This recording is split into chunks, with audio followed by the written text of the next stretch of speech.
અમીર માણસો પોતાના પૈસા અમીર થવા માટે લગાડે છે, જ્યારે ગરીબ માણસો પોતાના પૈસા અમીર દેખાવા માટે લગાડે છે. પરંતુ કયા મ્યુચ્યુઅલ ફંડ સાચા છે? હું મહિને 1 લાખ રૂપિયા કમાઉં છું, તો મારે કેટલા ટકા તેમાં ઇન્વેસ્ટમેન્ટ કરવું જોઈએ? મ્યુચ્યુઅલ ફંડ સહી.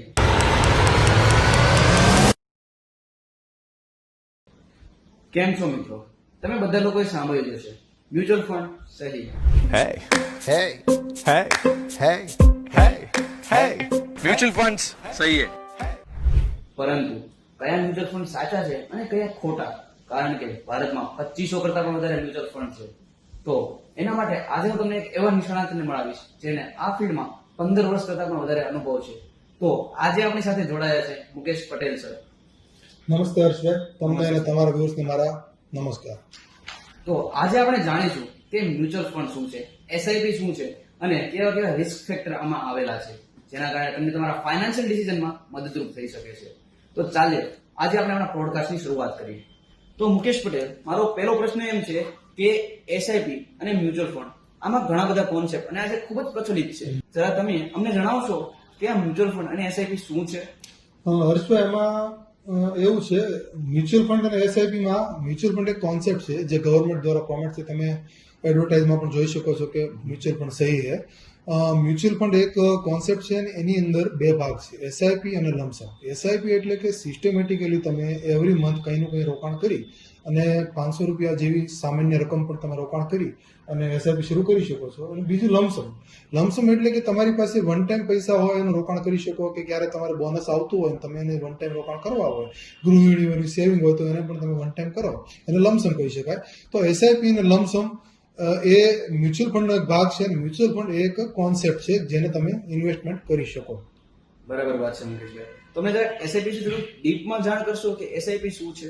ભાઈ, એસઆઈપી એટલે આપણે એકદમ સિમ્પલ ભાષામાં કહીએ તો ભારતના સ્ટોક માર્કેટમાં રોકાણ થાય અને સિસ્ટમેટિકલી થાય અને એસઆઈપી કહી શકાય. જેમાં કેટેગરી ઘણી બધી છે.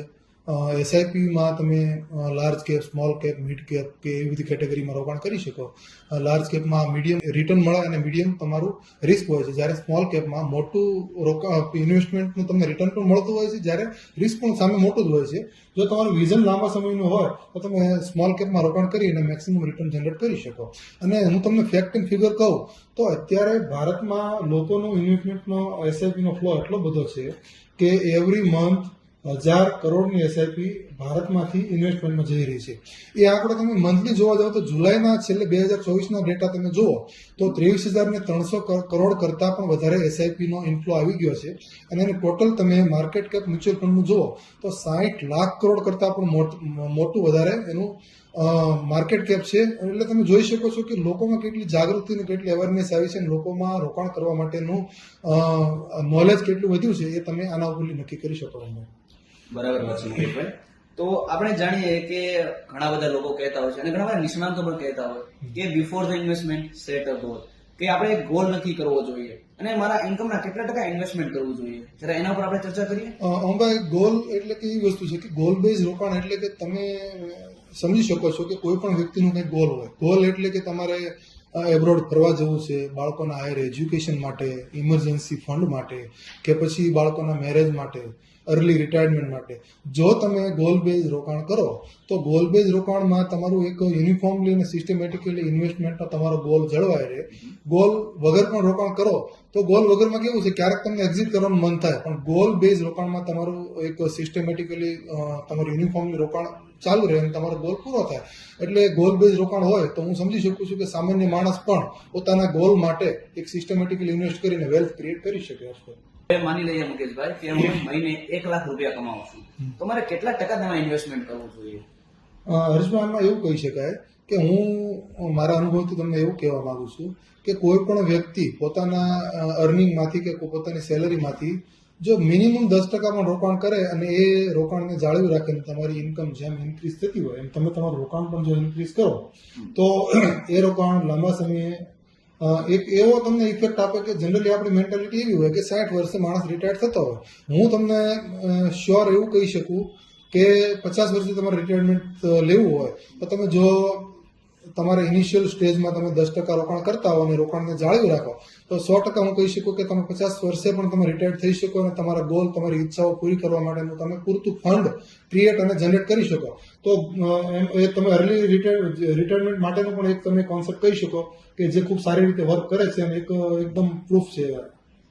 બરાબર વાત છે મુકેશભાઈ. હવે આજે જો આપણે વાત કરીએ તો મારી પાસે ઘણા બધા ઓપ્શન છે, જેમ કે સ્ટોક માર્કેટ છે, રિયલ ઇસ્ટેટ છે, ગોલ્ડ માર્કેટ છે. તો પછી હું એસઆઈપી કાં તો મ્યુચ્યુઅલ ફંડ શા માટે કરું? હર્ષભાઈ, એમાં એવું કહી શકાય કે ઇન્વેસ્ટમેન્ટના સ્ત્રોત તો ઘણા બધા છે. એફડીમાં કરી શકો, સ્ટોકમાં ડાયરેક્ટ કરી શકો, એસઆઈપીમાં કરી શકો અને પ્રોપર્ટીમાં કરી શકો. પ્રોપર્ટી વસ્તુ એવી છે, અત્યારે ભારતમાં પ્રોપર્ટીના રેટ જોતા એવું લાગે કે કોઈ 1000, 2000, 5000 કે 5 લાખનું રોકાણ સામાન્ય માણસે કરવું હોય તો પ્રોપર્ટીમાં રોકાણ કરવું શક્ય નથી. બીજું, સ્ટોક માર્કેટમાં રોકાણ કરવું હોય તો તમારે સમજી લો કે રિસ્ક, રિટર્ન, ટાઈમ અને રિસોર્સિસ તમારી પાસે હોવા જોઈએ. જો તમારી પાસે પૂરતા રિસોર્સિસ ન હોય તો તમે એમાં મિસગાઈડ થઈને કોઈ રોકાણ તમારું વ્યવસ્થિત ન કરી શકો. તમારી પાસે રિસ્ક ફેક્ટર ના હોય કે રોકાણ કરવા માટે તમારી પાસે રિટર્ન કેવી રીતે મેળવવું એનો કોઈ નોલેજ ન હોય તો તમે સ્ટોક માર્કેટમાં ડાયરેક્ટ રોકાણ ન કરી શકો મારા હિસાબે. ત્રીજી વસ્તુ એવી છે કે જો તમારે એસઆઈપી કરવી હોય તો એસઆઈપી વસ્તુ એવી છે કે તમે માત્ર 500 રૂપિયાના સામાન્ય નાના રોકાણથી, નાનો રોકાણકાર કે નાનો લેબર વર્કર પણ 500 રૂપિયાના રોકાણથી રોકાણ કરી અને લાંબો ટાઈમ સુધી જો એને ઇન્વેસ્ટમેન્ટ જાળવી રાખે, હું ચોક્કસપણે કહી શકું કે લાંબા સમયે સામાન્ય રોકાણની પણ વેલ્થ બહુ મોટી થતી હોય તો એ ઘણા બધા ઇન્સ્ટ્રુમેન્ટ હોવા છતાં એસઆઈપી જ બેસ્ટ છે એવું કહી શકાય. કેમ કે નાના માણસ નાના રોકાણથી શરૂ કરી અને મોટું વેલ્થ ક્રિએટ કરી શકે. તો મુકેશભાઈ, મારો ચોથો પ્રશ્ન એ રીતના છે કે જરા તમે મને કેલ્ક્યુલેશન દ્વારા સમજાવશો કે બંને વચ્ચે ડિફરન્સ શું રહેશે, કે એફડી અને એસઆઈપી વચ્ચે? હર્ષભાઈ, હું તમને આ એક એક્ઝામ્પલથી તમને સમજાવવા માંગુ છું જેથી કરીને તમે અને તમારા વ્યુઅર્સ સારી રીતે સમજી શકે. જો આપણે બે મિત્ર લઈએ, એક હર્ષ અને મહર્ષિ, બંને વ્યક્તિ એક એફડીમાં રોકાણ કરે અને એક એસઆઈપીમાં રોકાણ કરે તો શું ડિફરન્સ પડે હું તમને ખૂબ ફિગર સાથે સમજાવવા માંગુ છું. જો હર્ષ દર મહિને 10,000 રૂપિયાનું રોકાણ 12 મહિના સુધી 1,20,000 રોકાણ કરતા હોય, એ રોકાણ 15 વર્ષ સુધી એટલે કે 18 લાખ રૂપિયાનું રોકાણ કરે અને એનું એફડીનું રોકાણ તો તમને ખબર છે ઓબ્વિયસલી કે 6-7% રિટર્ન મળતું હોય, એ રિટર્ન આપણે કાઉન્ટ કરી લઈએ અને તો જો રિટર્ન આપણે જોઈએ તો 29 લાખ રૂપિયાનું રિટર્ન એફડીમાં 15 વર્ષે મળતું હોય. જે એવી જ રીતે સામે જો મહર્ષિ આવી જ રીતે મહિને 10,000 રૂપિયા, 12 મહિને 1,20,000 રૂપિયા અને એ 15 વર્ષ સુધી કન્ટિન્યુ રિટર્ન ઇન્વેસ્ટમેન્ટ કરે તો 18 લાખ રૂપિયા જેવું એનું પણ એક ઇન્વેસ્ટમેન્ટ થતું હોય છે.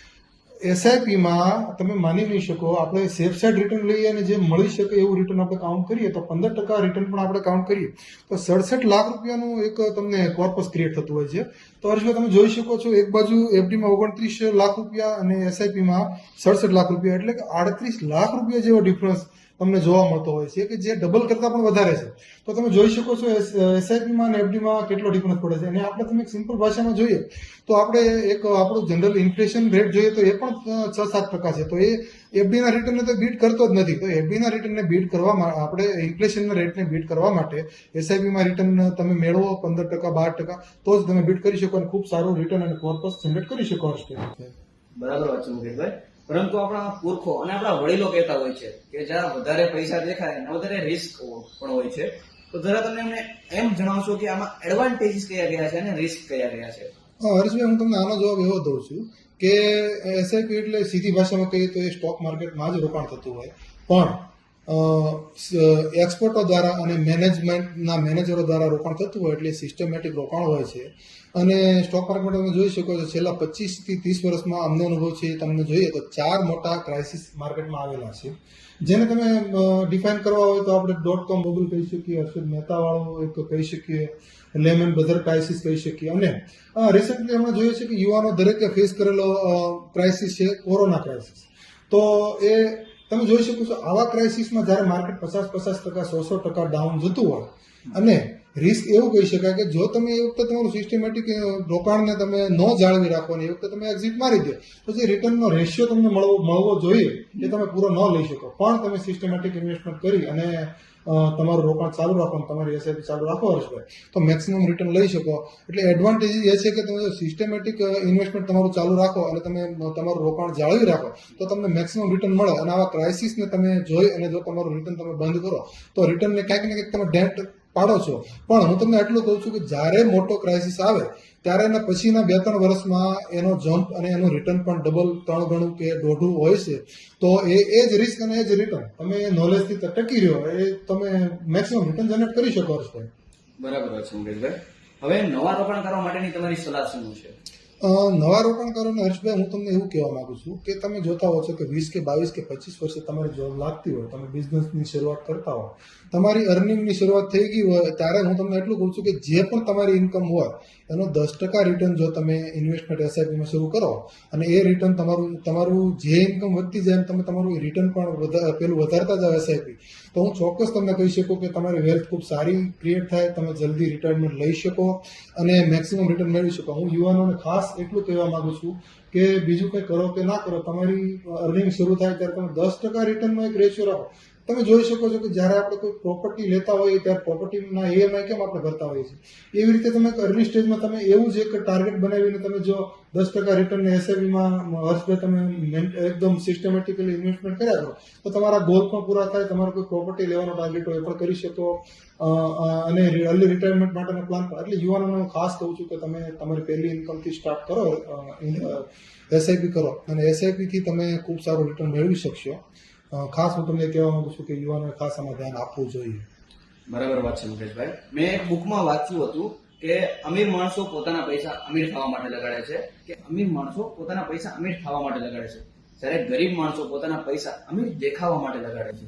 તો એના ઉપર તમારી શું ટિપ્પણી છે? હર્ષભાઈ, તમે ખૂબ સારી વાત કરી. આ આપણે રીચ ડેડ પુઅર ડેડમાં આ વાતને ખૂબ સારી રીતે વર્ણવેલી છે. હું આને યુવાનોને ખાસ જણાવવા માંગુ છું કે ગરીબ માણસો અને અમીર માણસોના માઇન્ડસેટમાં મોટામાં મોટો ફરક શું છે. અમીર માણસો પોતાની ઇન્કમમાંથી ઇન્વેસ્ટમેન્ટ કરી અને પેસિવ ઇન્કમ ઊભી કરીને એમાંથી પણ વેલ્થ ક્રિએટ કરે છે. અને જ્યારે ગરીબ માણસોમાં કેવું હોય છે કે ભાઈ મોબાઈલ લઈ લેતા હોય છે, કારમાં ઇન્વેસ્ટમેન્ટ કરતા હોય છે, કોઈ એવી વસ્તુમાં ઇન્વેસ્ટમેન્ટ કરતા હોય છે કે જેમાં એની વેલ્યુ દિવસે દિવસે ઘટતી હોય છે અને મેન્ટેનન્સ માંગતું હોય છે. તો એ કરી અને લોકોને દેખાડવા માટેનું ઇન્વેસ્ટમેન્ટ કરી અને એનું વેલ્થ જનરેટ નથી કરી શકતા અને પોતાની મૂડીનું ડિપ્રેસિએશન કરતા હોય છે. જ્યારે અમીર માણસો પોતાની મૂડીનું ઇન્વેસ્ટમેન્ટ કરી અને મૂડી વધારતા હોય છે. આ મોટામાં મોટો ડિફરન્સ છે અને હું ખાસ લોઅર મિડલ ક્લાસના યુવાનોને કહેવા માંગુ છું કે તમારી ઇન્કમમાંથી તમે એવી જગ્યાએ ઇન્વેસ્ટમેન્ટ કરો કે તમે પેસિવ ઇન્કમ ઊભી કરી, તમારી જોબની સાથે એક પેસિવલી તમે ઇન્કમ ઊભી કરી અને તમારો વેલ્થ ક્રિએટ કરો અને તમે મેક્સિમમ રિટર્ન જનરેટ કરી અને આમાંથી ઘણું બધું શીખી શકો છો. તો ખાસ તમે આમાં ધ્યાન આપી શકો છો.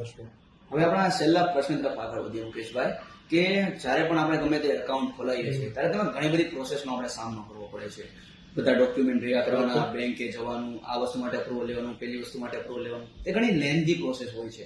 જ્યારે હું બેંકમાં અકાઉન્ટ ખોલવા ગયો હતો, મને ખબર છે મેં ઘણા બધા ધક્કા ખાધા હતા. તો આમાં પણ શું ધક્કા ખાવાની નોબત આવે છે લોકોને? હર્ષભાઈ, પહેલા કેવું હતું, જ્યારે મ્યુચ્યુઅલ ફંડની શરૂઆત થઈ ત્યારે આનો પ્રોસેસ કરવી અને એકાઉન્ટ ખોલવું અને કેવાયસી કરવી, એ બધા કેવું હતું, ફિઝિકલ ડોક્યુમેન્ટ તમારે આપવાના, એ તમે કુરિયર કરો, એનાથી એપ્રુવલ આવે, બેંકમાંથી મેન્ડેટ ક્રિએટ કરવાનો, આ બધી પ્રોસેસ કરવામાં 1.5-2 મહિનાનો સમય લાગતો હતો શરૂઆતમાં. હવે ડિજિટાઇઝેશનના જમાનામાં દરેક કંપની પોતાની એપ્લિકેશન હોય છે, ગવર્મેન્ટના પણ સપોર્ટથી તમને એપ્લિકેશન જોવા મળતી હોય. હું તમને એવું કહી શકું કે કોઈ હાઉસવાઈફ હોય, કોઈ અભણ માણસ હોય, માત્ર 10 મિનિટમાં પોતાના ઘરે બેસીને આ ડિજિટલાઇઝેશનના જમાનામાં કેવાયસી પણ ઘરેથી થઈ શકે છે, તમારા ડોક્યુમેન્ટ પણ ઘરેથી સબમિટ થઈ શકે છે, તમે ફંડને પણ સિલેક્શન ઘરેથી કરી અને માત્ર 10 થી 15 મિનિટમાં તમે રોકાણ ઘરેથી કરી શકો છો. હર્ષભાઈ, તમે ઇમેજિન નહીં કરી શકો કે અત્યારે આટલું ઇઝી અને આટલું સરળ આપણી ગવર્મેન્ટ સરકારે પણ સપોર્ટ કર્યો છે અને એપ્લિકેશન દ્વારા આનું એક સરળતા એટલી બધી થઈ ગઈ છે કે એકાઉન્ટ ખોલવું એ બહુ મોટી વાત છે જ નહીં. કોઈ પણ વ્યક્તિ ભણેલો હોય કે અભણ હોય, ઘરે બેસીને માત્ર 10 મિનિટમાં એકાઉન્ટ ક્રિએટ કરી અને ઘરેથી જ રોકાણ કરી શકે. હર્ષભાઈ, આમાં કોઈ પણ એવું છે જ નહીં કે કેવી રીતે કરવું અને શું કરવું. બરાબર છે મુકેશભાઈ. તો આજે આપણે આ પોડકાસ્ટનો અહીંયા અંત કરીએ છીએ. જેમ તમે જોઈ શકો છો મિત્રો, આપણી સામે ઘણા બધા ફેક્ટર્સ મુકેશભાઈએ મૂક્યા કે મ્યુચ્યુઅલ ફંડ શા માટે, કે એસઆઈપી શા માટે કરવું જોઈએ. તો આજે જ તમે તમારી ઇન્વેસ્ટમેન્ટની જર્ની સ્ટાર્ટ કરો અને અમારી ચેનલને સબસ્ક્રાઇબ કરો. આભાર. નમસ્કાર, ખૂબ ખૂબ આભાર તમારો હર્ષભાઈ, તમે અને તમારા વ્યુઅર્સનો. મને તમે એક મોકો આપ્યો માહિતી આપવાનો અને હું આશા રાખું છું કે તમે માહિતીમાંથી શીખી અને અર્લી ઇન્વેસ્ટમેન્ટ કરશો. યુવાનો માટે ખાસ નમસ્કાર. અને કોઈ પણ ઇન્વેસ્ટમેન્ટ કરતા પહેલા પોતાના પ્રોફેશનલ માણસોની સલાહ જરૂર લેવી અને પછી જ ઇન્વેસ્ટમેન્ટ કરવું.